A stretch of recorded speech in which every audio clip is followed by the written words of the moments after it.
விரைவான நீதிக்கு முக்கியத்துவம் அளிக்கும் நோக்கத்துடனே 3 புதிய கிரிமினல் சட்டங்கள் கொண்டுவரப்பட்டிருப்பதாக பிரதமர் மோடி தெரிவித்துள்ளார். டெல்லியில் மாவட்ட நீதித்துறையின் தேசிய மாநாட்டை பிரதமர் மோடி தொடங்கி வைத்தார். இதில் உச்சநீதிமன்றம் நிறுவப்பட்டு 75 ஆண்டுகள் நிறைவடைந்ததை குறிக்கும் தபால் தலை மற்றும் நாணயத்தை பிரதமர் வெளியிட்டார். உச்சநீதிமன்றத்தால் ஏற்பாடு செய்யப்பட்டுள்ள இந்த 2 நாள் மாநாட்டில் நீதித்துறை பாதுகாப்பு, வழக்கு மேலாண்மை போன்றவை தொடர்பான பிரச்சனைகள் குறித்து விவாதிக்கும் 5 அமர்வுகள் நடைபெறுகின்றன.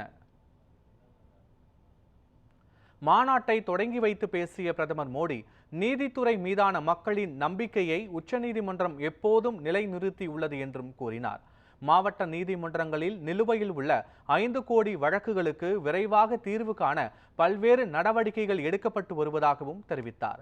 நீதித்துறை மேம்பாட்டுக்காக கடந்த 10 ஆண்டுகளில் 8000 கோடி ரூபாய் செலவிடப்பட்டுள்ளது என்றும் கூறினார். பெண்களின் பாதுகாப்பு தொடர்பான பிரச்சனைகளில் விரைவாக தீர்ப்புகள் வழங்கப்பட்டால் அது நீதி வழங்கும் செயல்முறையை பாதுகாக்கும் என்றும் தெரிவித்தார்.